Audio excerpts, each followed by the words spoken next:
What is up, everybody? This is Recap Rewind. I'm J-Lag. And I'm NB. And this episode is recapping and reviewing Riverdale Season 6, Episode 10. And it's called Chapter 105, Folk Heroes. And don't forget, guys, stick around for the ending of the podcast because we're going to go through our recap roundups, our best lines, our MVPs. Some of you guys, I think you guys have sent in your recap roundups. So we'll cover that off at the end of the episode. So stick around for that. As always, to our continuing listeners and our brand new ones, thank you for joining us. Don't forget to like, comment, and subscribe to the channel.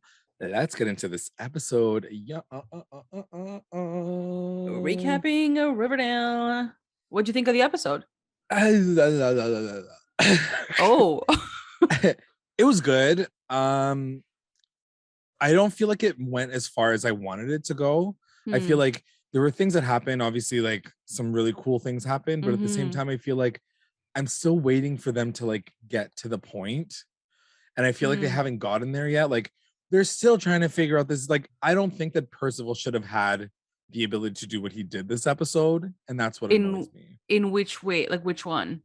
I feel like in every regard. Because he was all up in everyone's business. He was in everybody's business. And I just feel like everything about it is kind of feeling frustrating. Like everyone's still like doing their jobs while they should be really honing in on getting rid of this guy, but they're acting as if like he's not that big of a deal, but he is a big deal. So like, it makes me annoyed that the characters that have the power to do something aren't like making moves in this point in time. And because of that, he ends up like winning in some areas. And obviously he loses in some too, but like, I'm kind of annoyed with like the flow right now. Like this episode kind of annoyed me because I was like, really, guys, you guys are really gonna take these steps back. But I don't know, what did you think of the episode? Interesting. I kind of feel the opposite. I did enjoy the episode. Okay. I'm loving the whole Percival like storyline, and I love that it's a mind game, sort of like he's a villain that's playing mind games, and it's very subtle, and I love that because every other villain we've had is like in your face, like murder, like it's like so extra.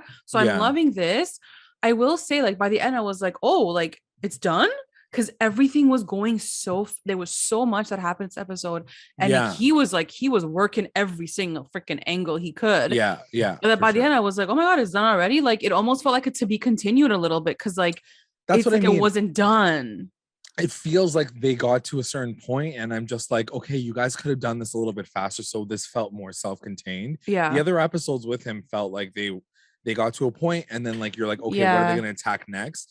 This came to a point, and it felt like a weird ending. He's like, what are you guys going to do? Okay, Tabitha. And I was like, oh, like next scene. And then it's like the end. I'm like, oh, okay, it's finished there. So, but I mean, it's just whatever. It's an episode. It was good. I'm not saying that it was terrible. I'm just saying that there's parts of it that I felt like, okay, like I will agree. Like, I will agree with you in the fact that I'm like, guys, this guy is Shady McShade. Can you guys do something? Like arrest Alice him. Is like, yes. She was like clapping when like he beat Archie's ass. I'm like, can no one, like, is no one gonna say anything? Like, are we not gonna even Veronica, like, she did question him, but like by the end, she's like just telling him everything. She's like, oh, I went here, and like, and he's like, oh, tell me more. And she's like, okay. Why are you trusting this random person? Exactly. I just felt like he shouldn't be in the position that he's in right now, and it only makes me feel like they didn't really set him up to show that he has like so much control over certain people. Exactly. And if you're gonna do that, then at least show us those scenes where he's like taking over their minds. Like, I loved how they finally showed us this episode what his like powers entail and like what it looks like. I just wish sometimes they would explain it more to justify why some other characters are like so easily like fooled by him. Right. So, exactly. That's what I was feeling too. Yeah. Anyway, let's talk through it. I'm sure we're gonna poke some holes in the story as we do. So it starts off with Jughead talking about folk heroes. Like he comes up with this idea that, you know, there's all these different people that help like bring communities together, and all that. So that's obviously the name of the episode. That's what we're doing this episode. Cuts to Percival sitting down with Veronica at the Babylonium, and he asks to stay in one of her suites. And initially she says no. And I was like, yes, she's on this side. Like, she knows better. She's a smart girl. He says that he's opening up a curiosity shop. So, Like, okay, there's a couple of things that he says in this moment, and I was like, wait. what's First, he happening? Yeah. says he like quit the cops. Like he's not a Yeah. cop He's no anymore. longer a sheriff. He's like, Yeah. I don't really care about that anymore. Like, Like he's like, bored. Yeah. I'm gonna do something else. And then he says the curiosity shop, which I was like, what is that? Is it like a what is that? Yeah. Like, is it like a magician shop, or is it like a sexual curiosity shop? Right. Or is it like a magic curiosity shop? Yeah, because like the way he framed it is almost like I no longer have an interest in like doing good for like being like keeping the peace in the town. He's kind of like, I'm gonna go do my own thing now. That's the way I interpreted it. Right. So he's very blatantly saying like to Veronica, like, I'm down to like make cash now. Like I don't care about like keeping the peace in the town anymore. Right. And then we never really circle back onto like what he's doing. No. So that's when I kind of get annoyed. Whatever, we don't really need it right now because there was a lot happening this episode, but yeah, he was like, I need your fancy suite, did it, and she's like, no. She's like, who the fuck are you? And I love that. But then after he was like, I'll pay in full cash, she's like, cash? She's like, you say cash? I'm like, all right, there's Veronica. Welcome to the party. So that, and we can talk about Veronica throughout the episode, which I'm sure we will, but I feel like these are the moments where I'm like, okay, Veronica, your Hiram is showing. You know what I mean? Like, even though she claims that she's like, that my Hiram isn't showing. She's still like, despite showing. what she knows, despite how sketched out she is of him, she still does things this episode that I'm just like, that's some shady shit. Like, you would not do that if you were like, if you cared about your friends, if you cared about the business, if you cared about like Riverdale in general. She's very like focused on her own objectives, and that feels very Hiram. It does not feel very like she was bought out very easily. So it's like, clearly money is your motivator. But like, if she had just said like, guys, I'm gonna keep him close because like I'm gonna keep my eye on him. Then I would have been like, sick. She has a plan. Like she knows what she's doing. That's exactly what I was waiting for. Like some moment where we can get an insight to why she's doing, because every single interaction that they had, even all the way to the end, I was like, oh, maybe she's playing him too. Like maybe there's her kind of like seeing his angle and trying to like figure him out, you know, like keep your enemies close. Also, he's like, I sing. I'm like, no one cares. You're gonna get him on the screen. Oh God, here we go. We're gonna get a musical now. So yeah, I just feel like as a businesswoman, sure, she did it, but at the same time, she still also like had some guy get killed after he whispered in her ear at her casino. So like, you would think that she would already be very sketched out by 100%. Him as a person. Yeah. And especially they had the conversation. She had the conversation with the three of them.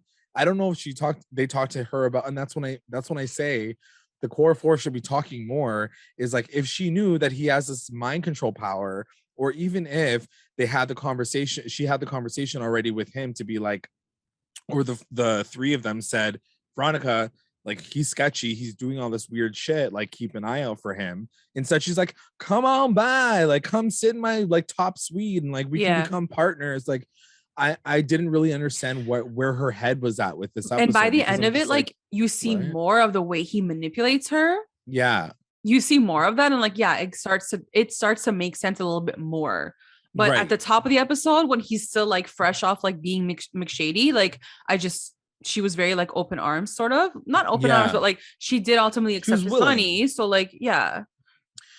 I don't, and that's the part that I kind of got annoyed by, is like, we know that he has powers now. We know that he can persuade people. Why aren't these our superheroes in this show like doing anything about it? Like, and I have a question for you, and maybe we can talk about it more later, but like, even later when he tries to like con her and she's like, no, she's like, girl power. So he didn't do the mind trick then on her. No. But then why not? That's exactly it. So like, why can't he like picks and chooses when to do the mind trick? Like, if anything, she would be the easiest person to con because she doesn't have anything to ground herself in emotionally. Yeah, true. Like, realistically, she's the most vulnerable in terms of like the fact that she has no emotional ties to anything. She doesn't even like her dad, and his painting's like sitting up there. Yeah. Like, she's not looking at that painting being like, oh, my dad, fond memories. Like, yeah. Just like Archie was looking at his dad. It's not like she'd be able to be shaken out of it. Yeah. So if I had his powers personally, I would have gone straight to her and been like, you're going to do this, and this. I'm basically going to control you. Yeah. It would have been like over that. And that would have been an interesting story. One of the core four being a villain in this. Yeah. But being controlled. Yeah. Because right now we have Alice, which is Kevin Keller, being controlled. fucking Kevin Keller, who like probably isn't even like controlled and he's just being a fucking idiot. And then we have like, you know, Frank and Tom Keller doing their stupid shit, and they're probably like brainwashed. But her would have been a really sick way to like turn corner her, and turn her into a villain. And then maybe we would have been able, like, once this superhero storyline would have been over, maybe that would have like made her kind of question where her motives are as a person, and then that would have given us the super villain Veronica. You know what I mean? Like, after he's gone, you know, like it would have made her like struggle with her goodness because she was so easily okay, I have a lot of questions for you, but we'll talk about it after. All right, so then it cuts to Thornhill, and Britannia decides she leaves. She's like, my contract's over on the show. Yeah, it felt very weird. Like, it's over. She's like, no, my parents have now accepted me and I will no longer be here. We're good to go. I thought she was leaving because she got spooked of everything that like happened there, and she was like, I gotta dip. But it almost felt like, like her contract was like over for the show, and like they had to just like sign her out. Like left her. Yeah. I was like, okay, bye. And there was a moment though that I noticed, because Nana gives looks. She gives these shady ass. She might not be standing up there. She's like sitting, but she is giving them looks. She's giving side eye, and with one eye, because she doesn't got the other one. So she's like giving some side eye. So then it cuts to the council meeting, and Percival presents a new Pickens Park. That's his like whole idea this episode. He's so annoying. He's so fucking annoying. So he wants to put up this statue, and this is when I'm like, okay, like we're doing too much. We're doing too much here, Riverdale. Like there's a little bit I liked more. It though. I don't know. The statue, who would have gone for that? Who in the world would have gone for that, considering their that's history? The thing, right? I think, and maybe there's going to be more layers to the story. When he says that, he almost thinks like he's gonna win. He's like, "Oh, they're gonna love this idea." Right. You don't know these people, and I think in the end, that's what's gonna be sort of his downfall, is that he truly doesn't know the town. He doesn't know the people. Like, he doesn't know what connects the people together. He doesn't know what's important to the people. So like, he's thinking he's gonna win. He's like, yeah, they're gonna love this idea, and then they're like, no. Like we've been done that. Like that was like season 3. Like you weren't even here. Yeah. So I did like it because it does show his disconnect. No matter how much mind reading he can do, it shows that like he'll never truly understand them fully. But my thing is like, he's out here being like, oh no, I'm not like my family. I don't want to, you know, I'm separate. I don't even believe that he's like family. I feel like that's like a lie. He's like a separate person completely. Yeah. But like, I understand. I do believe the fact that he's a Pickens, but for me, knowing that everybody doesn't like the Pickens and the history behind it, like we've already covered. Why would you think they'd want a statue? Why would they want a statue? Like I don't understand. Like I'm surprised that it was only Tabitha and Archie who fought back against it. It should have been the whole town standing up, being like, no. Like I just didn't like the fact that Tabitha and Archie were the only ones who were like, we learned this in history class, bro. Because just a couple episodes, we were like, yeah, you guys have a shady history. Why are we putting up this? It's almost like he has no recollection of like time before a certain time, maybe. So like maybe his knowledge of Riverdale and like that universe only goes up to like last year, but like he doesn't know beyond that. So like even though he's pretending like he knows the origin story of like everything, he maybe really does it, and maybe he's just picking up like fragments from people's like minds. I don't know. There was something. I felt like that scene was like a hint to something about him, like his weakness or something. I do feel like it was like it's willful ignorance as well, which I think that like, you know, putting up the statue and wanting to put up this like statue that killed people, it's obviously like rooted in the real world and the things that we have to deal with as a society. So I understand that there's white people who are like, no, that's a part of our history. Like we should keep it up. So I get that there could be a debate there. I just didn't want to, I didn't need it this episode. Anyway, I was like, there's more things that you can be fighting about over this fucking statue. Anyway, so then he shows a new sign, and the sign says, Riverdale, you can't stop progress. And the worst slogan. It's the worst slogan ever. And also he's like, now we can't like advertise home of like Pop's chocolate shop on this new poster, which infuriates Tabitha, because like my question was like, why can't they? Because he's like, it's a design thing, whatever. Like that's the thing that who are you to like tell these people that have lived here for their whole life what a design of their, like that's the part that like annoys me. And like no one says anything. They're like, who are you though? Yeah, I didn't understand why he has this much control and power over changing a sign that has been there for years, that had, like, it's Yeah. not like it was like home to the white worm. Like, it's not like he's taking down these like different things that he's like he Yeah. doesn't agree with. That'd be like, okay, like he has something to stand on. He doesn't want to like promote certain things. Why don't you want to promote like pops? Like, Or like it's if he brought in Riverdale. like a brand, like a marketing brand company, and he was like, they recommend that we like take out all like the businesses from like the logo. At least like he's coming with Right. some sort of like, you know, knowledge, but it's just Yeah. him being like, we shouldn't have that on there. Also, I thought that the sign said originally the town with Pep. I don't think it Yeah. had But anything I to do feel like with the it's chocolate shop. changed, no? Maybe it's changed a few times. Yeah, I don't I know. can't But remember. anyway, no need to bring up the sign either. But apparently, like that's what I mean. Like, the points of what he's trying to do, I don't know if they amount to Damn, much, but J-Lag is knocking down every single I'm like, scene. no, no, no, Town council, no. no, Pops, no. no. So anyway, after that, Tabitha and Percival talk, and he essentially puts her up against Veronica by saying, Yeah. you know, there's this other sign that's going up, and they wanted to do it for the casino. So, like, maybe you should do it because I think that Pop should be up there. So, Mm. and that's what I mean. I feel like it doesn't make sense why Tabitha wouldn't just continue fighting him on this and instead diverts her Mm. attention toward one of her close friends and says, I think like, it's a fight her instead. natural.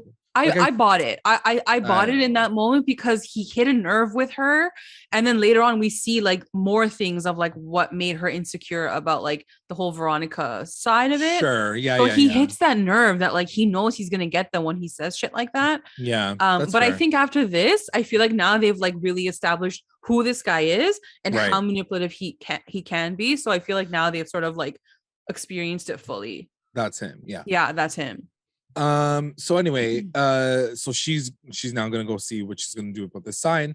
Then it cuts to Betty, Archie, and Jughead talking, and they are talking about how to fight mind control. Like, Jughead read a book, and he says that you need an emotional anchor, like something to tether you, so Mhm. you know that like he's mind controlling you and you can like stop him. Yeah. So they're like, okay, cool, that's fine for us, but like, what about the rest of the town? How do we make sure that they do the same thing? And Jughead says that we need to find a way to get the town to like root behind one hero. And he says, But they're not Archie, you gonna should be that know hero. like to do that. But Like, why that's wouldn't the they tell idea. everyone what's actually happening? And that's my problem with this whole storyline in general, is like, where you're keeping these secrets for what purpose? Like, Mhm. your town is literally in jeopardy. People have literally been killed. Like, all the ghoulies, as bad as they were, literally were Like killed by him. murdered. Like at Like, by first, last, I think last week we were talking about how they shouldn't tell everyone because then like they'll be a step ahead of him. But yeah, now he already knows that they have power. So like it's already too late now anyways. right. I Tell guess everyone what the deal is. they don't know that he knows at this point in time, so they're just trying to figure out Mm, what to do next. But like I said, why couldn't they just declare it? Jughead literally has a newspaper. Why can he not outline yeah. that this is what's happening? I know this sounds crazy, but this is him and this is what he's doing to the town. I guess they still don't have much to stand on, because at the end of the day, and this is what Betty kind of says, he still looks from the outside, even if like good powers, bad powers, regardless, he still looks like he's doing good for the town. Yeah. So like, most of the Riverdale people were like, might be like, okay, cool. I don't Yeah. care if he's like mind controlling people. It's not my problem. So I don't know what the reasoning behind it is, but it is frustrating to see that they're holding on to this secret. Anyway, cuts to Thornhill, and Cheryl's reading beside the doll, and she's like, "Ooh, it'd be hot in here. I'm getting hot. I'm getting hot." And then as she's reading the book, she's like looking at the doll, and then she like stares back at the book, and the book like catches fire, and then she wakes up screaming. So it was a dream, but I guess it kind of like leads into like what happens to her this episode. Riverdale comes up, logo, whatever. Council meeting cuts to Archie announcing that he is going to be closing the El Royale for council meetings, and he's going to set it now up again as like a boxing ring, because he wants to present his feats that are going to be recorded by a Guinness World Record official, and everybody come see me do all these things. And then everybody's like, cool, bye. So that happens. Then it cuts to Cheryl, and she's got like this really high fever, And Nana's like, okay, I'm gonna watch the doll, you stay in bed, I'm gonna call your a night nurse, and we'll take care of this, don't worry about it. So Cheryl's like, okay, thank you, bye. Cuts to the Cooper residence, and Veronica and Tabitha are waiting to hear from the three of them who's gonna get this billboard. And basically Alice, Frank, and Percival say it's gonna go to Veronica, and Tabitha's pissed. Like, they don't talk about it in this moment. She just kind of like storms off and leaves. And like, again, I think I'm glad that we got to the point that we got to by the end of the episode. I just feel like we didn't get what we wanted. Like, I didn't get what I wanted from this episode, which is like the conversations that Veronica is having with like these people. Yeah. Like, we didn't even get the last conversation that she says that she has with Tabitha and Tony. We just see them hugging after. That's true. So I'm just like, I wish that we got more. And I feel the reason why we're not getting it is because they would put two and two together and realize like we need to band against this guy. Right. To get rid of him because he's evil. And if we like, anyway, so we just didn't get that. Did you care at all that we didn't get a conversation? You know what? I really, I don't think I did, because ultimately, like, what I wanted was them to figure it out, and they did. Like, they did kind of come to an agreement. They're like, let's do this. So ultimately, they got to that place. So I didn't mind it as much. Again, I just think the episode had so much happening in it that they probably, maybe they did film that scene and they just couldn't, like, they didn't have time to film it. I will say the whole Reggie part probably didn't even have to be in the episode, and they could have had time for that scene instead, you know? Yeah, that's true. It was a lot happening in this episode. It's true. So maybe we just didn't have the time for it. Yeah. Then it cuts to Archie doing his feats, like with some music. So he's laying on some nails with concrete blocks putting on him, and he's totally fine. He gets hit with a mallet a couple of times, and the whole town is like cheering him on. I do want to point out there's few parts like while he's doing his feats that I was like, okay, that's interesting. They show a shot where Veronica is like cheering him like really hard, like, yes, Archie. I'm glad you mentioned that. And then Betty's like literally standing beside her and she's clapping, but she's not like as lit as Veronica is. And she like gives her a look. She like smiles. She's not like looking at her like, what the fuck are you doing clapping for my man? Yeah. But there is a moment that we see. Do you think I'm really glad you mentioned that, because I did notice. I mean, I don't know if it's just us being like uber sensitive to like those things, because you're kind of you're kind of waiting for it. But I did notice that, because don't forget, like, sometimes these scenes happen and they don't even have the other like cast there, and you're kind of like, where's this person, like, how come they're not there? So for them to really include Veronica in this moment when Archie's performing for the entire town, and then cut to her on top of that being like, yes, I do feel like there's something there. Like they are trying to hint at the fact that like she's so excited for him, she's supporting him still. It is planted, because you know, sometimes they do these scenes and there's no one if they don't want to show anything, you know. A part of me feels like it's real. A part of me feels like it could just be, you know, the writers. Like, not even just us. I feel like they do it on purpose. They do this shit on purpose. So we like read into it, and then the Varchie shippers are like, another little crumb. I think so. I think it is. Maybe it's more of that. Yeah. And then, well, the final like feat he does is he's sitting in a freezer for X amount of time, and then he gets out and he's like totally fine. Everybody's like, yes, good job. And then at the very end of the scene, Percival like looks really worried because he's obviously losing control over the town. Cuts to Archie and Jughead talking afterward, and Jughead says like, oh, congratulations, you're now like the world's toughest man. And Jughead wants to take it like 7 steps further. Suddenly he becomes like his PR agent, and he's like, oh, like we're gonna get you a new statue of like we're gonna marble put it up in the park. And like Archie's like, I don't want any of that. Like, I'm not down for that. Jughead was definitely on one this episode. I was like, good job. Like, he was actually like into it. He was like doing the whole thing. Yeah. And he's also setting up a fight with K.O. Kelly. Shout out to I'm so over these shout outs. Literally, K.O. had more airtime than Sabrina did. Yeah. Like, take that in. Tea. That is tea. That is so true. So anyway, so he's going to be coming back to the show. Then it cuts to the White Worm, and Tabitha and Tony are talking about how they're basically losing money because of the casino. Like, you know, they get drinks, they get free drinks at the casino. They're serving food at the casino. So like, why would they be coming to these places? Yeah. But then they still don't really understand to the extent as to why they're losing their customer base. I'm personally, because I'm like them. I'm like, why would a casino be in my line of like industry? Like, I don't know, they're not on the same level. Like, it's not like I'm gonna go for breakfast at a casino just Yeah. because like they have food there. Like, it doesn't make sense. So anyway, they want to investigate. What did you think of the I fact love that, this. I love this whole, because I loved where it led these two girls and like into the I loved it all. It was almost like funny. And like comedic a little bit. I liked it. So then it cuts to Cheryl in bed, and our man Darius, who was in like I think a couple seasons ago, he's giving her soup, and she's like, you know, she's like, thanks so much, Darius. And he's like, yeah, just rest up. I'll keep an eye on you. Don't worry about it. Cuts back to the casino, and we have Percival singing his song. I don't remember what song it is, but I feel like know.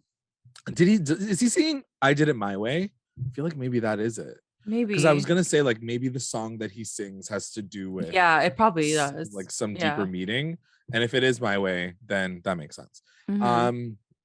So wait, can I just pause right here and tell you that the musical episode this season is going to be American Psycho? Oh, I didn't even know it was a musical. Me neither, but apparently I think it was a musical before it became a movie. Stop, really? Yeah, and I think the writer of the musical helped write the film. I could be wrong. I know our fans are listening. Let us know in the comments what the real rundown is. But apparently at Paley Fest last weekend, he said it was going to be American Psycho. So my question to you is like, do you think it's going to be him that's the American Psycho? Yeah, I feel for sure. Right? It has to be. I can totally see them doing that iconic opening scene where he's like doing his like makeup routine. Because who else would be the American Psycho in the show right now? It's got to be him. It's not going to be K.O. Kelly. That'll be. So anyway, so Tony and Tabitha arrive at the casino, and they're looking all gorge in their beautiful dresses. They're like all dressed up. And Tabitha sees that they're handing out little like pop sliders, basically like little hamburgers. So funny. Like, it was like they're like, wait, fried food? Yeah, she's like, why are they serving that here? And then she's like, it gets even worse. They bring up fucking like little alcoholic shooters, milkshake shooters. And that's when Tabitha snaps. She's like, no, hell no, this is not happening up in this gig. And so they're all free on top of that. And they're free. So they're definitely losing money at that point. So then it cuts to Cheryl, and she wakes up, and Darius is just shoes and ash, like sitting in his chair. It's like up in smoke. He's gone. It's just like his feet. That's it. That's all that's been left from it. His sneakers. And Cheryl freaks out, and she's like, Nana, Darius is literally dead. Like, he's gone. He's literally like dust now.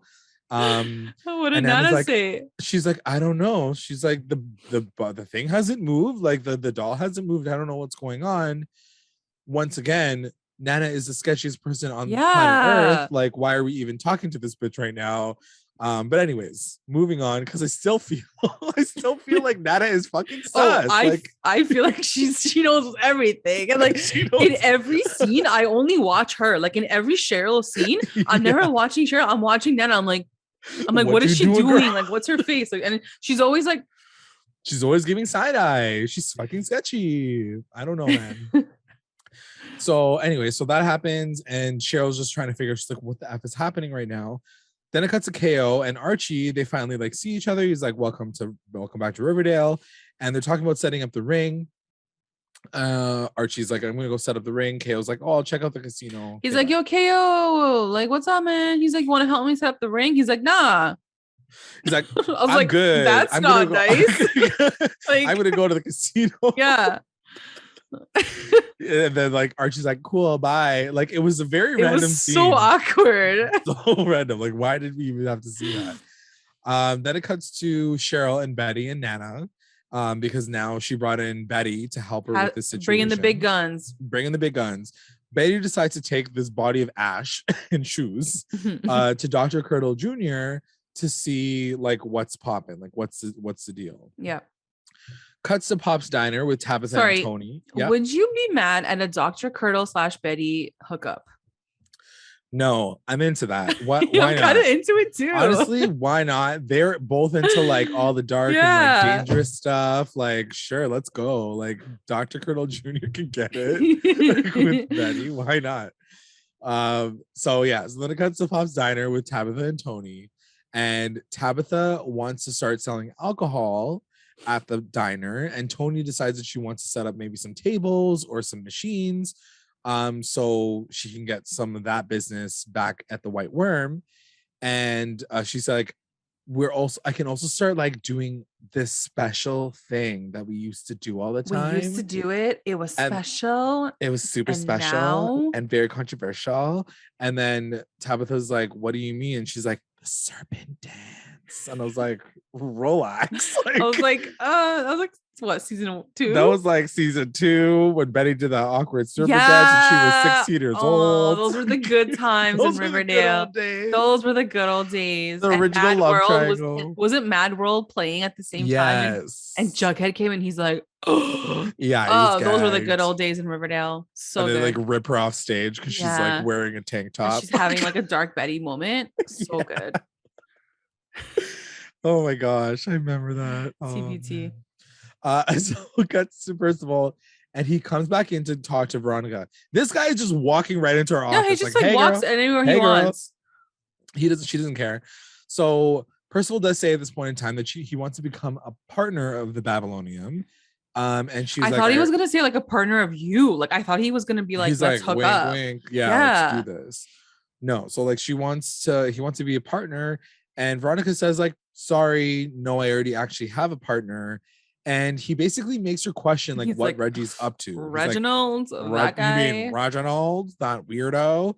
And so he's like, you should like check in on him and see. Like, are you telling me the She-Wolf of Wall Street needed this random ass dude to come in and tell her to be like, check your man? Going on? Yeah, that's because she's just oblivious, sitting in her office, just doing her office work with her glasses down. Like, wouldn't she be questioning anything? Like, no. Wouldn't she be more? She should have been more worried. Absolutely. Yeah. So it cuts to Veronica getting to the car lot, and she finds Reggie sitting around with the wise guys, and there's like 3 of these gambling machines that are sitting out there now too. And she yells at him. She's like, yo, what the hell's wrong with you? I can't believe you're trying to like siphon money from our business. Like our business is already under fire, and you're out here like taking these machines and putting them in the car lot. Like, what's wrong with you? And Reggie tries to defend himself by saying like, this is a side hustle, just like our other side I wanted hustles. something of my own. Like you have the casino and like, it's not mine kind of thing, which like, I understand like where he's coming from too. For sure.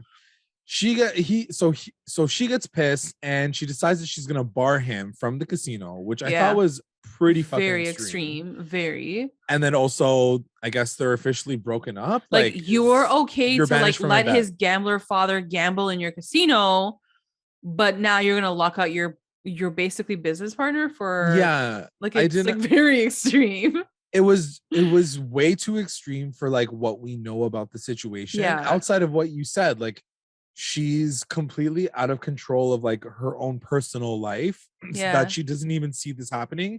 If anything, they broke up because she wasn't aware of what he's been up to. Like, and like if this is the end, like you're saying, like if this is the end of their business relationship and their relationship, like it would have been a really cool scene for her to be like, we are done, like we are not like, and I think she does say like she's like, you're not allowed in my bed either, banished from my bed. And I was like, damn. So like it was a good scene, like she's saying like, and we're done in that department too, like goodbye. I just feel like it came out of nowhere. 100%. In my opinion, it was like, it went from like being fine and then they're broken up. Yeah, exactly. So like if anything, he should have turned to her and been like, you know what, we are done. You know what I mean? Because like the last time we saw him, he was already kind of upset with her because he stopped trusting her and did this shady business in the beginning. So like for her to turn around and be like, no, we're done. He should have been like, no, we're done with you. Yeah, like, That's the part that I was missing from that, because I'm like, there was no fight. It's like he just gave up. He was like, okay, she's walking out the door. Like, I'm not going to stop my girlfriend who I'm now living with and like sleeping with and just let her walk out the door. Like, what are you doing? Or any recognition of what's already happened. Like we from this perspective have already seen that like they haven't really had like that many like cute scenes together. Is that just because they're not filming it, or is that because they are really growing apart romantically? And like that would have been a really cool thing to throw to be like, we haven't been the same for a while. You know what I mean? Like yes, to show like a disconnect. Just a line would have just been one nice. line to be like, it hasn't been working for a minute, and that's why we're doing this. You know what I mean? Like it just didn't. It's all in the writing. Like again, like I feel like if you just write something properly, you can reflect that. Yeah. In one line. Like, what were we as the viewers supposed to walk away from that situation? Okay, Veggie's dead, and like, let's move on. Yeah. Like, you didn't give us enough of them as a couple, like a normal couple, for us to even root for them to care or even care about the downfall. Yeah. So now that they're gone, I'm like, okay, like next chapter, I guess. Like, let's move on from this. Like, you don't care just as little as they care about their own relationship. So okay, cool. True. Cuts to Dr. Curdle Jr., our new couple, Dr. Curdle Jr. and Betty, talking in the morgue, and he thinks that it's something called spontaneous human combustion, because it's essentially like your body's boils up to such a high point that you explode from the inside out, like you catch on fire. And she's like, okay, I'll run with that. And so she goes and talks to Betty, or she talks to Cheryl about this, and then Cheryl starts to freak out because she's like, I have like a super high fever, like what if I basically implode on myself? And Betty's like, it's not gonna happen to you because because you're my cousin and I love you. You know what though? Like there's something about Betty, and like maybe it's Lily Reinhardt too. Like when she says something, like you believe her. You believe, she's like that person that you want when you're really drunk and like you're not feeling good, and like you're having it, like throwing up, and like she's like, don't worry, I'm gonna get you home. Like you trust her. You're like, yes, you will get me home. Like thank you. So she does that. She's like, I'll stay with you overnight. It was cute though. Like, thank you so much. I know. Yeah. It was a cousin moment. It was like real cousin moment. We always talk about the fact that we don't get enough, but when we do get them, they're really, really cute. Yeah. So I'm happy that they were like, cuz I'm gonna stay over. Yeah. Cuts to Archie at the El Royale, and he's setting up the ring. And then Percival comes in and tries to like mind control him. So to your point, this is the first time that we see like him using his powers like on screen, and telling him to do something. So he literally gets him to like grab the box cutter and cut his arm open, but obviously because he's like invulnerable, it doesn't work. It like snaps in half. And then in that moment, Archie. So why didn't in that moment Archie try to like think about Fred? So he did. So I think that like as he was like cutting his arm and it didn't work, he kind of lost like control over Archie for that like half second, and then he looked at that picture of Fred, and it was a really sweet moment because like he gets like all these memories, like flashback, like B-roll footage of Frank, of Fred, and he snaps out of it, and he basically says, you shot your shot, like it didn't work on me. Because he comes back and he's like, what the fuck? Like, what was I just doing? And he's like, now I know I got you now. He's like, you tried it, but you failed, whatever. And Percival's like, failed. Percival didn't even say anything. He like backed away. He gagged and he like walked away. But that's what I mean. In those moments, don't you think like they've done so many more extreme things? Archie specifically has done way more extreme things in moments like these where they're like, grab him, go tie him up now. Why? What are we doing with like this? You're like, just gonna let him go? You're just gonna let him go? But I did. Oh, you shot your shot. Bye. Go fuck yourself, bitch. Bye. You're doing all of this. You're literally setting up a fucking boxing ring so you can be just so you can catch him at the end of it all. But he's right there. He's right in front of your face, and he just tried to get you to cut your arm open. Like, I don't get it. I get why. I did like how Percival was like speechless though. Like he was so gagged that like he didn't even know what to say. And for someone who like has something to say about everything, like he didn't even know, he just like ran away basically. Yeah, he ran away. But then this is why I'm like, Archie needs to pursue these things. I don't understand. Like what happened to the bear fighting Archie that would just like do everything that one would just to protect anything. You know what I mean? Like I don't understand. Like it feels like Archie wouldn't it's have just almost let like him run away. He's getting too lazy with Betty because like Betty does everything. Oh, that's gonna break up. That's gonna be the Barchie breakup because he's like, I'm not becoming the man I can be because you're doing everything for me. When I was with Veronica, I would have fought the bear. Yeah, because she doesn't do half as much as you do for me. Yeah. Anyway, so then it cuts, speaking of Veronica, talking to Percival, and he tells her to check out the white worm. He's like, oh, just as an FYI, like the white worm might be doing some weird stuff up in that gig. Like you should check it out. And it shows what? When she fucking goes with her wig. Fucking Monica Posh makes her as return. if they don't know you. Like as your if, best friends own that bar. You think you're not gonna see your eyebrows and then you're like, that's Veronica, our girl. She wears the freaking, and then like they're hiding in the back of the like bar. They're like, yeah, like with Percival, mind you. Like she went with Percival. Yeah, why did you need to go back as Monica Posh? Lord knows. You just wanted to pull out that blonde wig. I feel like at this point they know how much we love and make fun of Monica Posh. They just do it on purpose. Yeah, for sure. I was just like, all right, pull out the wig. They need to give it another go. Fine. Yeah. So she's sitting there watching them sing Private Dancer. And what do you think of the performance? What do you think? Yeah, I wanted to ask you. I didn't mind it. It was kind of like a while since we've had like a musical moment. Yeah. And I just think too, like from last week's episode, we love seeing Tabby and Tony together as like this like really, friend duo, and they're like trying to make their own money. And it sounds like our fans and our listeners too like love those two together. So to see them like have a moment and they're dancing, it was so cute. I loved it. Yeah, it was nice. I liked it too. Yeah. I mean, Private Dancer, did we need to do that song? I'm not sure, but sure, let's do it. It's fine. Let's move on. Does that mean they're gonna have like private dances at the White Well, that's what I'm saying. Like, what were you going with this song? Are you like gonna become a strip club? Because like that's cool. Like, well, do a strip club. I think so. No, because then later Tony was dancing like that after. But it was just her. So like, it was is just she like Tabitha was like, I'm out. I got one dance. That's like, it. I gotta put my fucking like uniform back on. I gotta go make those onion rings. I can't. Yeah. So like anyway, so then it gets to Cheryl and Betty, and she is like on literal fire on the inside. And Betty's like, okay, we need to bring your temperature down. Let's put you in a bath with ice cold water. And it works. Like she's able to like cool her down. They're like, okay, sweet. Betty says, okay, there's some supernatural division of the FBI that I can look into, which I don't know why she didn't do that before, but okay. So she's like, I'll ask them and we'll figure this out. Don't worry. And Cheryl's like, okay, thank you. Cuts it, Archie and Jughead talking, and they basically want to use the moment of the fight to drive Percival out of town. So essentially, they're like, KO's gonna knock you out, but you're gonna like win out of like the fact that like it was like endurance, like you never went down because he's he's looking invulnerable. back now, this was a really stupid plan. Like this was really dumb. It was the dumbest plan. That's like, why I'm saying. Why would the town give a shit who won a boxing match? Like, that's what I'm saying.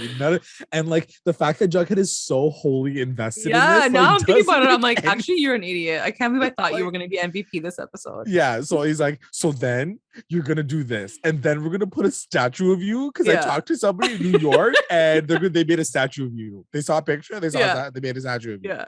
What are you talking about? Like, go home. Even Archie was like, nah, bro, like that sounds a little extra. Like when Archie has to say you're extra, that's when you know you crossed the line. Like that's a bad idea. This freaking statue. Oh my gosh. So then it cuts to the white worm, and Tony is doing her serpent dance. We see her sing like Mad World again. But this time, I mean, she was sexy. Like, that's the thing. Vanessa Morgan knows how to play that role. Like, she is Coyote Ugly. Like, she can do it. Like, yeah. But then Fangs walks in, and he's like, he was like, excuse me. No, like, that's not happening. All, his acting is so bad. Even when he doesn't have a line, his acting, even his face was like, like it was so over traumatized. Poor guy. I love him. Like, gagged. So then it cuts to Percival and Veronica talking, and Percival wants to retaliate against Tabitha and Tony. He like gets pissed for Veronica. He's like, did you hear what's happening at these places? Like, he gets so upset about it. And then Veronica's like, well, what do you suggest that we do? And he's like, I say we should firebomb it. I'm like, whoa. As like, relax, like, take it easy. And I'm really happy she said No. Oh yeah. Bish, what? No. I'm happy because sometimes with these characters, like they'll just go off of that, and I'm like, that doesn't make any sense. And that's one of, like, now that we hear, like, we see how his powers work, it would have been interesting to see him like whisper it to her and be like, you know what we should do, and like, you know how that echo that's happens? the thing. Why didn't he just do like, that? ooh. So there must be a reason. I hope there's a good reason as to why. Like maybe he can only do it like once a day or something. Like maybe there's like a limitation. It's a time limit. So he tries to manipulate them in like other ways, right? Because otherwise, like my thing is like, why wouldn't he just do that all the time? Like, or maybe we find out later on that like he couldn't do it to Veronica because she was already evil to begin with. Like maybe he was like, you were already doing a lot of bad things. Or I don't know. Maybe actually, yeah. Like I could see that being a reason, but to the point that I was making, like there's no reason why he wouldn't just manipulate her, use mind control in this situation. Or he maybe it doesn't work when like he forces someone to inflict violence on someone else. Like he can't downright tell them go kill that. No, he already did that. He did that with the ghoulies. Yeah. He did that with the ghoulies. He did that with the guy that hit Kevin over the head. Yeah, like, no, doesn't make sense. Fortunately, that didn't work out for the guy. Like we still have Kevin. But yeah, no, like it. I hope they kind of explain that maybe a little bit, just to be like, why can't he just do that in all cases then? Right. Like why? Where are his limitations? Where do they lie? Yeah. So then it cuts to the Pop's diner, and Pops talks to Tabitha about the diner selling alcohol because he saw some guy like pissing in a corner when he was taking out the trash. Yeah. And then he talks to her. He's like, you know what? Like this was a family diner. Like I don't understand why you're doing the alcohol right now. Like it's pretty tight. And then meanwhile, she's kind of like talking to Pops. We have Fangs and Tony talking about how bad it looks for the white worm and how Tony's basically like stripping while they're going through like a custody battle with Anthony, which is totally fair. Like just on the visual standpoint, like it just does not look good. And Tony's like, true. I mean, this is also coming from someone who just came out of jail for having a bag full of machine guns in his house with his baby. So like, very true. How so, about like, you tone it down a minute and like come at her from a down. different angle and just say like, are you good? Because like you just came from jail. Yeah, like maybe you shouldn't. You're not one to talk. How about like, go for Kevin because he has your baby right now. So yeah, maybe you should go beat his ass. So that's a really good point. So then it cuts to Veronica and Percival talking. I would have liked it. Sorry, real quick. I would have liked it if like he was more like jealous. Like he was more like, no, you're my girl. Like I don't want you dancing for anyone. I would have kind of found that cuter than like him being like, we need to be amazing parents right now. Meanwhile, you just came from jail. Like you just came out of jail. Like chill. So, like, you have no leg to stand on. Yeah. Anyway, we get that final scene with Veronica and Percival after he says like, let's bomb the shit out of the place. She kicks him out. She's like, how dare you say that to me? Like how like why would you think that that's something that I would want to do? You are done. Step off. Yeah, she's like, I am in control of my own body. Firebomb, that is way too far. Yeah, she's like, firebomb, that sounds really boring. I'm gonna do something else. So he gets I'm not like out. my daddy. But I'm a shady. You got the wrong lodge. She gets like a new like Real Housewives slogan. Like slogan. Then it comes to the car lot and Reggie gets bummed. Like Reggie's bummed. He's like sitting in his desk. The whole episode. He's like very Debbie Downer. And the wise guys are basically telling him like, you should try to find a way to like get the casino back. And then there's a moment where like one of the guys are like, but don't get that girl back. She sucks. I was like, what? I literally wrote, those guys what a weird moment. Me. Those like guys why? It was so random. I guess it's trying to show like he's turning on Veronica too. Like they're pushing him to like turn on her. But which I'm down for. I'm down for that. I'm down for that, but I also feel like it's the same thing that you said last episode. Why do we care about Reggie at this point? Why? Yeah, he's out. It's true. Is he out? Is he in? Is he in? Is he in? Like what's happening here? Why are they even giving him a story? It's almost like, well, I guess it couldn't have happened. It's almost like they could have just done that storyline like last week too. They kind of just like wrapped up Reggie in one episode. True. But, maybe maybe it is kind of like a bleed through. Yeah. Last episode. Anyway, cuts to Pop's diner, and then Percival bumps into KO while he's like grabbing food, and he's like, "Hey, I'm a really big fan." And KO's like, "Cool, bye." And Percival kind of pushes in. And he's like, "I need you to do something for me." And then like it cuts to like we don't see what he does. And then it cuts to the hospital and Archie's showing up and Jughead's like waiting there. And turns out that KO walked into oncoming traffic and now he is like severely indisposed. injured. Yeah. Severely injured. He's not dead though.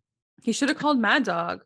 He should have called he should have called Katie Keene. Been like, can you imagine if Katie Keene was like, I'm here at the hospital with my boyfriend. Oh my god. Anyway, so it cuts to so anyway, that happens, and then Percival calls Archie, and Archie's like, listen, bitch, I know what you did last night. You told him to do this thing. And Percival basically persuades him to get into a fight with him. He's like, I'll fight you. And if I win, then you have to put up my statue. And then Archie's like, well, if I win, then you have to like remove yourself from the council. Mm-hmm. And I was like, okay, fair, cool. But I'm also like, does anybody think that this is not just like a setup? Like even Jughead's like, sounds good. Like, what? Like, well, no, wasn't Jughead like cheese? He was like, what did you just do? Right. I mean, and then what did he say? And then Archie was like, don't worry, like I'm indestructible. Right. I don't remember. Right? Anyway, didn't Jughead say something like? I think Jughead did have like some. He was like, oh, are you sure about that? Yeah. Yeah. So anyway, so that happens. Then it cuts to Veronica calling Tabitha. She's like, hey girl, I'd like to meet up with you. Finally, like 45 minutes later, she's like, let's resolve this. Cuts to Pop's diner, and Betty is talking to Agent Drake, who is like gorgeous, by the way. Yeah. Like what a random extra character. And I almost thought like, this beautiful woman. Are they bringing her on their show? Are they making a new show for her? Because she kind of had that like star quality to her. I was like, why are they focusing on her so much? Like, yeah. Like, what's the deal with that? Maybe she's like the FBI, like supernatural sector. It's gonna be like a new show or something. Yeah. Oh my god. Like Riverdale supernatural, like SVU style. Yeah. Like, she's gonna be the one like finding out all these supernatural cases. So she does say that she has some insight on the case, and she says that it's not like combustion, it's likely pyrokinesis, and pyrokinesis is essentially being able to control fire with your mind. Shout out to like Firestarter and all those like movies. And Betty's like, so what happens? Like, what do you have to do with if you're someone who's pyrokinetic? And Agent Drake says the person with pyrokinesis has to practice. You have to like take big dumps of fire. You gotta like fart that out. And Agent Drake actually, she does say like, do you want any techniques? Like, do you want to know how to do it? Release it? You want to learn how to release the things inside of you, the gas? So that's an interesting point. Like, so maybe like Agent Drake does have either her own power or she's like been experiencing this from time. Like, what do you think about that? I don't know. Like, I'm pretty down for this new angle. To your point, like there was something unique about her. I don't know if it was just like the actress that was playing her. There was a focus on her that I felt like could keep going. Like they could keep bringing her back. She didn't seem like a basic character. Yeah, totally. So it'll be interesting to I'm see excited. If, like, all these spin-offs happening. We're like creating like multiple spin-offs. And maybe not even a spin-off, but maybe just a deeper dive into this magical storyline, because we do know that Sabrina is coming back. Like Kiernan Shipka is going to make an appearance before season's end. So like that's going to come back into play at some point. Yeah, let's see what happens. So then it cuts to Veronica and Tabitha and Tony talking, but they're not talking. We basically say like the end part of that scene, and they're hugging. And then Tabitha says like, thank you so much for this partnership. And then they like go separate ways. And as they're like walking away, they kind of see Percival like on the slot machines, and he's like watching them. And he's like, cheese. Like, always lurking. Like no one can see that this guy's lurking. Like he's right there. So Percival goes and talks to Veronica. He's like, what was that all about? And Veronica says, again, this is the moment where she's like, why are you telling this guy that? Why are you telling him? You told him to leave your place. Tell him to leave and never come back. And he's like asking what just happened. Just say F off. Like, it's none of your business. That's what I mean. I'm like, unless you're being put on the spot to like be like being told to do that, there's no reason why I should be divulging this information. And because we're not hearing that like double whatever, like power persuasion, I'm thinking that she's doing this all on her own terms. Me and too. I'm like, Veronica, you're being fucking stupid right now. Yeah. So Veronica basically says she's giving Tony some slot machines to put into the white worm, and she's gonna put Tabitha like a pops inside the casino, so like Such she a can cute run like idea. a satellite in there. I'm Yeah. like, sick. That's like a little McDonald's in Very a cute casino. I'm idea. like, I'm Yeah. into that. So Tabitha, so it turns out she also divulges the information that Tabitha was the one that came up with this idea. And Percival is like even more pissed now because He was like, "Oh, you thought about that?" She's like, "Oh, me? No way. I could no, not have thought about that." it was Tabitha her. did. She did it. Like it was her. Like, and he's like obviously like targeting on her back now. Yeah. And I wrote down, so last episode was the last episode of the episode before. Literally, Betty, Archie, and Jughead were like, we need to rally all of our friends together to like make sure that they're not being influenced by Percival and protect our people to make sure that they're not in trouble. How come Tabitha is still on the outer circle? How come Tony is still because on the outer Veronica circle? knows, right? Because Veronica, I don't think Veronica knows that they have superpowers, but like also, how come Veronica doesn't know about their superpowers? Yeah. Like, why are we not like telling our close people? Like, Tabitha is Jughead's girlfriend. She's like in the circle now. Yeah. So the fact that like Percival has like a bullseye on her back right now, like you think that Jughead would be there to try to protect her. Yeah. But he's like doing God knows what, like trying to set up a fucking statue for Archie. Like, I don't understand. Like, why are you not focusing on your girl? Anyway, cuts to Cheryl and Nana and Betty talking about getting her to light the fireplace. This is one of my favorite scenes because obviously deep down, as much as magic is like weird on the show, you're like a witch. I love you're like magic. A little witch. You're like a little fire starter. So they're trying to get her to like focus. Your favorite movie was The Craft. The Craft. I'm just gonna burn everything, Carrie. It's funny because in they Carrie, do reference it too. He has like pyrokinesis. No, they said that I had so many good lines this episode. They do say, oh, I think Betty asks like to that girl. She's like, how do you get like pyro whatever it's called? Yeah. She's like, how does it happen? She's like, a lot of trauma. And what did she say? Like a mean parrot or something like that? What did she say? Yeah, I don't remember what she said, but yeah, she says something like that, which is like Carrie, basically. Essentially Carrie. I thought that was cute. But also like Cheryl. Yeah. She also had that shit. And she also played Cheryl. But Cheryl was Carrie. Carrie, yeah, exactly. So they're trying to get her to light the fireplace, and like Cheryl can't focus because she's like, I'm literally on fire, like I'm gonna like explode. Like, I'm sweating. It's so hard. It's so hot at Coachella. Not wearing the right outfit. So then it cuts to the fight beginning between Percival and Archie. And this was so much fun. Right at the very beginning, Percival tries to like influence him, being like, oh, you're gonna get knocked down by my punch. And Archie's like, you already tried that, bro. Like he already he had like the mouth guard in his mouth. He's like, that's not gonna work on me tonight, bitch. And he's thinking of Fred, obviously, because he's like, I'm good. But then like in between all of that, he gets knocked out and then he starts to bleed. So this was a really exciting scene for like, because I didn't really know what they were gonna. I'm like, oh, obviously Archie's gonna win. Like, this is Archie's show. Yeah. So I honestly didn't know what was gonna happen. But then I'm like, fuck. I remember when you said it, you're like, oh my god, his gloves must be with the thing. There must be and something. And then I thought about that after. Yeah. Yeah.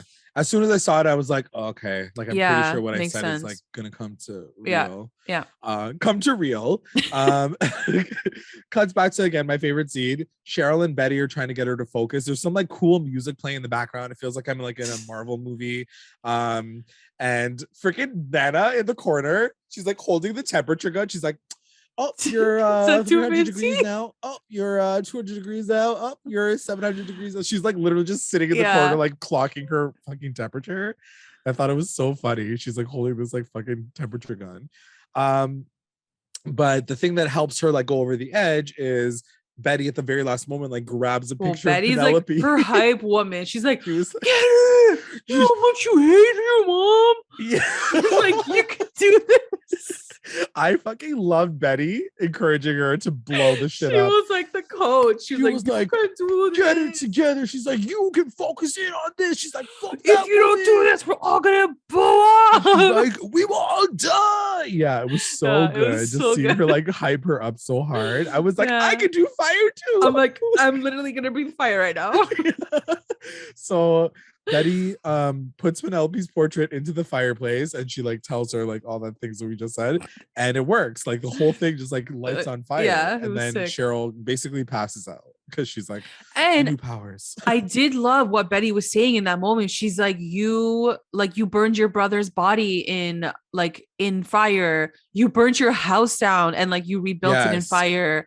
Like you are fire. Like your you Abigail, like you are this. It was sick. It was a sick line. Like I liked it. I love that. I love that whole piece too, for sure. Like she like, and it was true. Like she brought said, it all together. Like she's like, this is you. Like she's like, you are fire. Your hair. You are a redhead. Yeah, she's like, that's the icing on the cake. So then it cuts back to the ring, and Percival is like busting him up so badly, like so bad. He's getting mangled. Punch. Like I'm like, and like there's this one moment where you feel, and it's interesting that they did this episode. I will say, even though sometimes I get tired of seeing them this fucking boxing fight, I will say this one I was like, okay, I'm okay with this actually, because Archie always ends up winning. You know, like we always see him win. This is like probably one of the first times. That's why I was gagged. I was actually like, oh my God. He got KO'd. So he gets knocked out. Jughead's trying to get him to like stay down. And Archie gets up one last time. And then Percival comes in. And he's like, bop. And he like that's the moment where you think Archie's going to get the last. You're like, yes, the hero. Exactly. And then he doesn't. He gets knocked down again. And like out cold. And he's done. It was bad. That's the part that I was like, okay, I'm into this scene now. Like I'm into the fact that like he didn't win, because like you always assume that he's gonna win. So then it cuts to after the fight, and Betty just gets to like the place. She was like, sorry, I was helping my cousin like not catch on fire, so I'm sorry I missed your fight.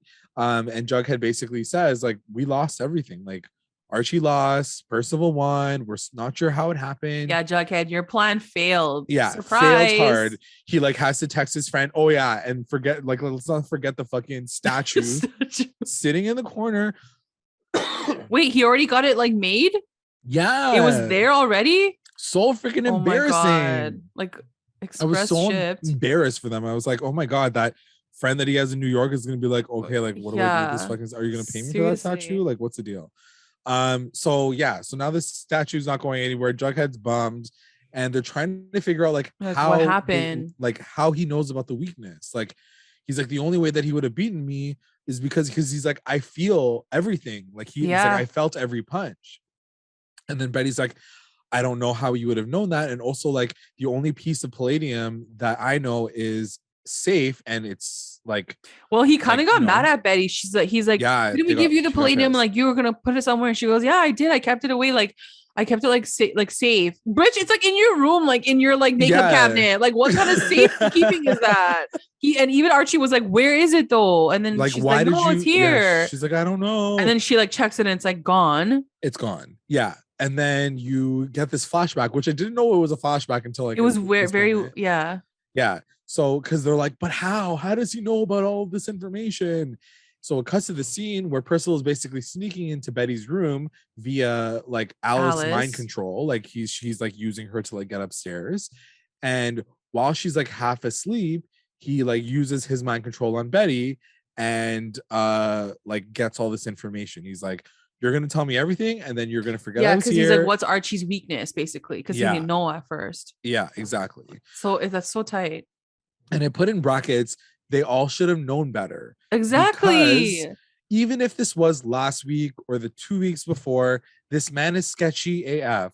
Why are they not like? Why? How did they get themselves? Why are you sleeping by yourself? Why are you sleeping beside your man in his house next door? Archie? Like, why aren't you sleeping in Archie's bed first? Exactly. Second of all, don't you already know that he can like do these things? So like, make sure you're like on high alert. Like, that's the part in your mom's house, maybe, because like, I'm like, these guys suck at being superheroes. Like, why could you not just do these a little bit better? Like, you should be a little bit smarter about these things. I think it would have made more sense if like he just like, oh, but then he needed to know where it was. I guess he didn't. Alice wouldn't have known where it was. Yeah, but all I'm saying is, if by next episode we don't get a conversation about the fact that nobody should be trusting the parents to begin with, number one, and then number two, what they're gonna do to stop fucking Percival from doing anything, then I'm gonna be very annoyed, because it's come to this point where like he's strong enough to build an army, and these guys are like fucking walking around building statues of Archie and like trying to like get into the Guinness Book of World Records. Like, it doesn't make any sense to me. Like, why are you doing his any of these plan? things?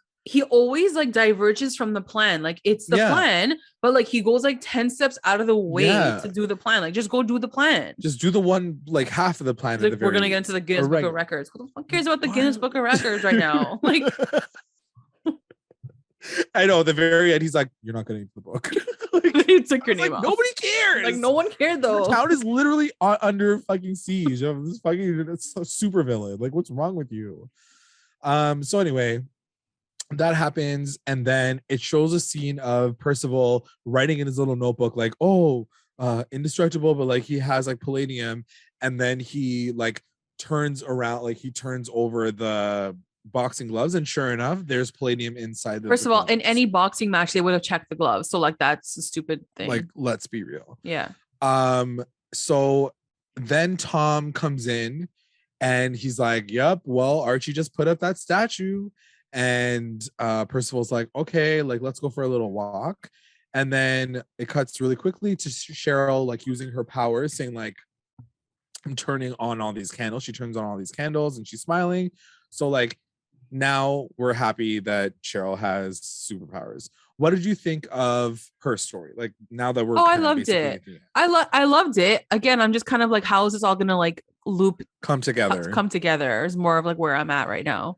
Yeah, I'm totally interested in it, obviously. And where's Abigail? And what's the situation with her? And is Nana like manipulating everybody once again? Like, who fucking knows what she's up to? That's always my question. But I'm kind of down for it. I'm down for Cheryl to have superpowers. Like, I feel like out of all the characters, hers makes the most sense. Yeah. But the interesting thing is hers connected to this explosion, or did hers get activated by her possession? I think it's going to be connected. So I think like once we solve everything, maybe those things sort of like, I almost feel like they're just like elevated. Their abilities are like elevated right now. And then like once the thing sort of we figure everything out, it'll come back down.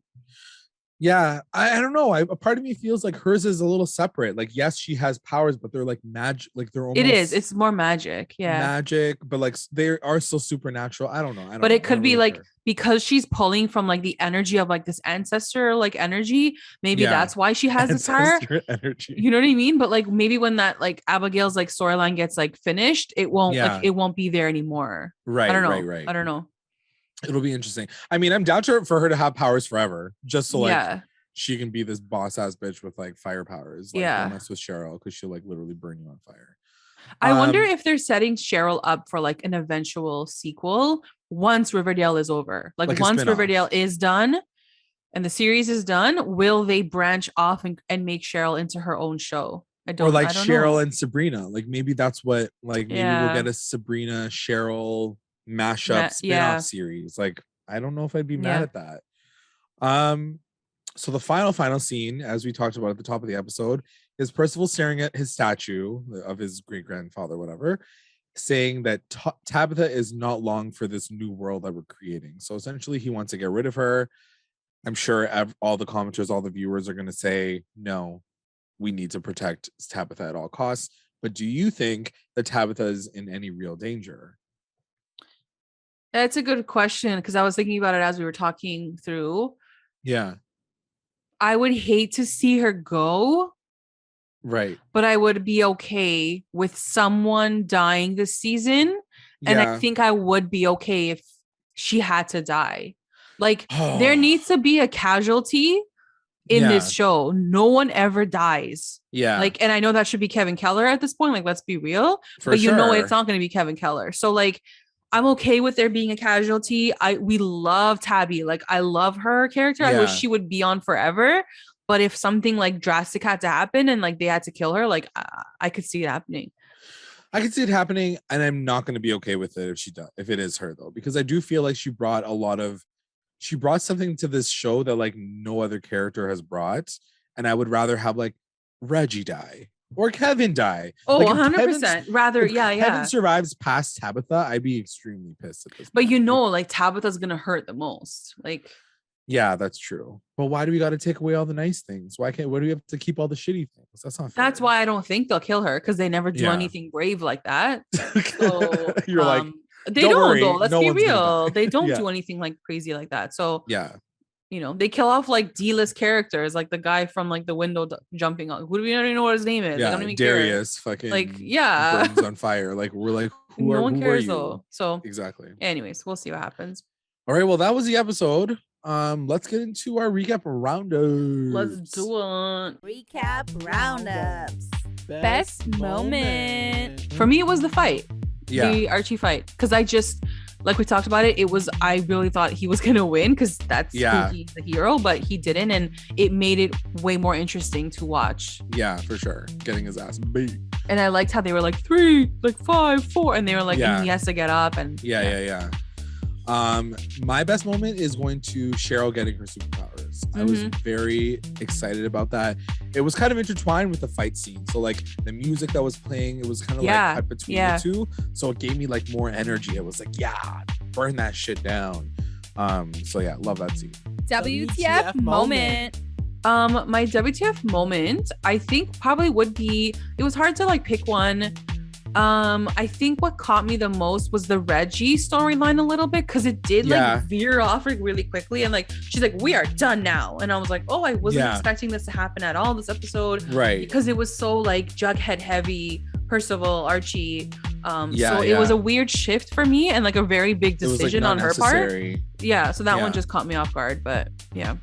My WTF moment's going to Darius being burnt to a crisp. I know that we saw it in the trailer, but even at that point, I was like, what? Like, what the fuck is happening right now? Like, this guy's just like burnt to a crisp and we're just going to move on to the next scene. Like, it was very, I love the way that it kind of like concluded itself, obviously, but like now, Cheryl, like now we're leaving this episode with Cheryl having superpowers. Like, what was the reason that he like burnt? Because of Cheryl? Because of Cheryl. So how come Nana didn't burn then?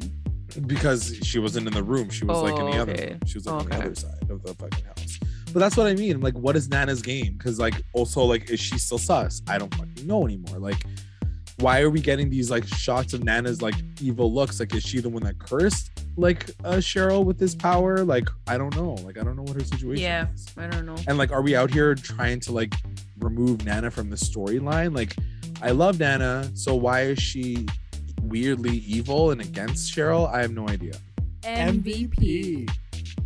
My MVP is gonna go to, I didn't want to choose yours because I figured you would, but like Veronica, we've been hating on her a lot this season, you know, and I felt bad, and I think she did own a lot this episode, and she did like fight him, and she was like, you ain't gonna trick me like that, girl power forever. And I did love that was a really cute moment at the end. That was a good moment for sure. She came through ultimately.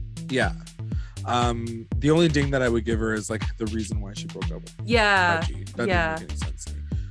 My MVP is gonna go to Tabitha, like you said, because for all the reasons. She like literally, she like without a doubt, every single time she gets knocked down, she finds a way through it. She finds a solution.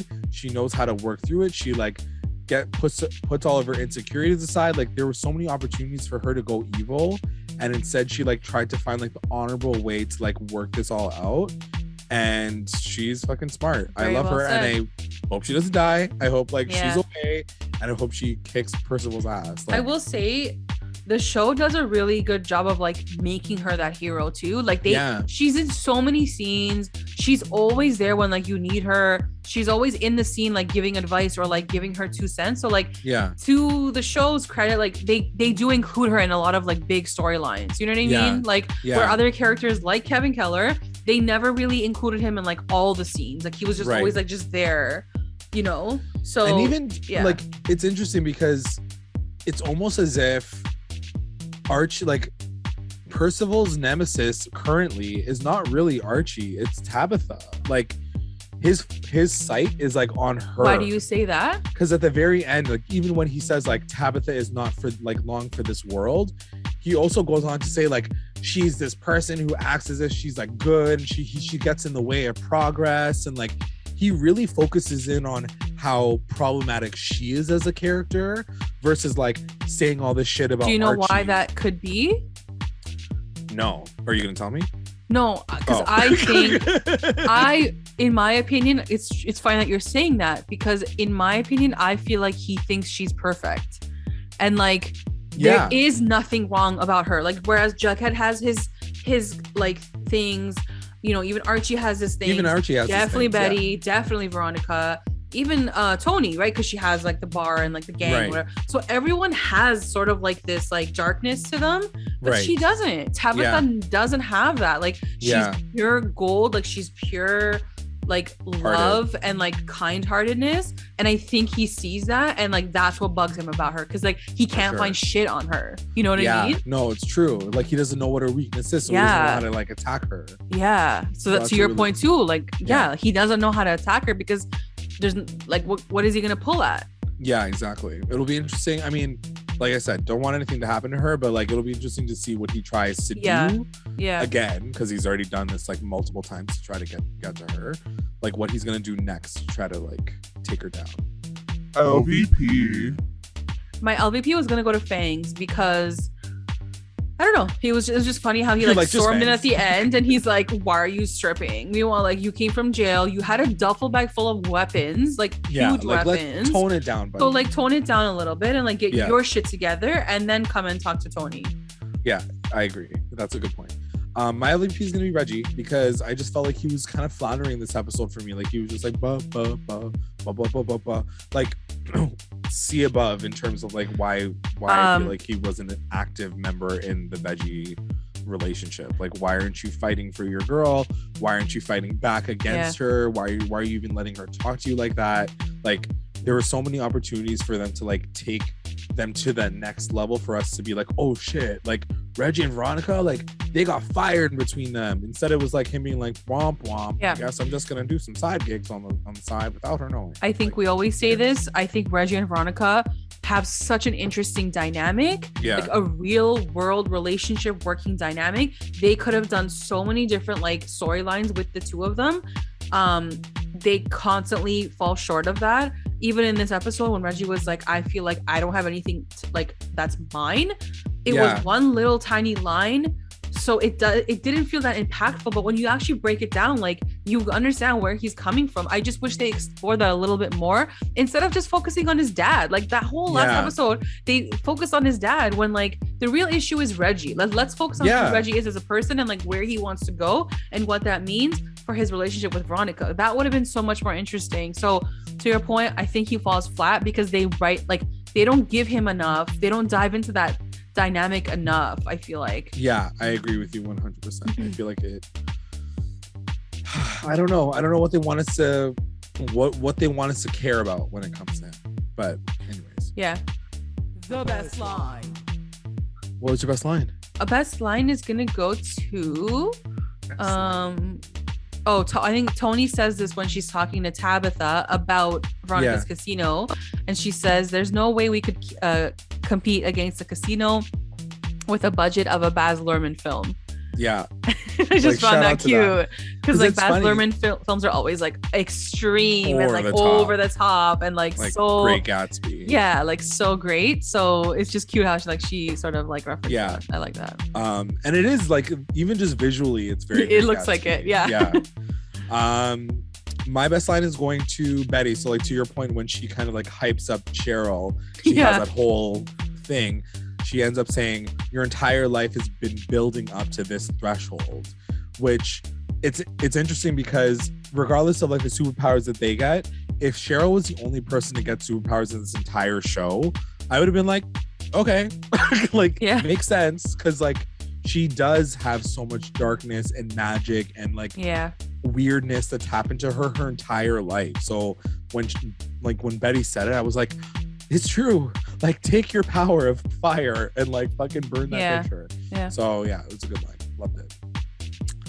Do we have any listener roundups this week? I don't have my phone with me. I don't know if we got any roundups because we recorded this so quickly, but guys, and it happened on Easter weekend. Like, y'all, why are you not taking breaks the right time? Come on, seriously. But yeah, guys, always comment. Let us know what your roundups were. Send us on Instagram, on our Twitter. For sure. So that we can see them.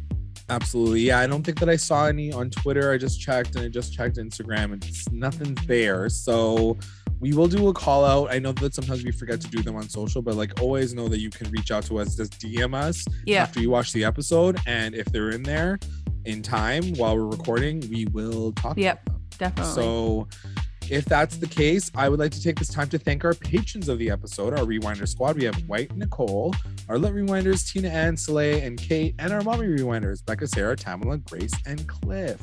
Thank you guys. If you would like to join our Patreon family, check us out at patreon.com/recap_rewind. And also make sure you're checking us out on all of our socials, Instagram, Twitter, YouTube, Facebook. Like I said, DM us, comment. You can find us on Google Podcasts, Spotify, and iTunes.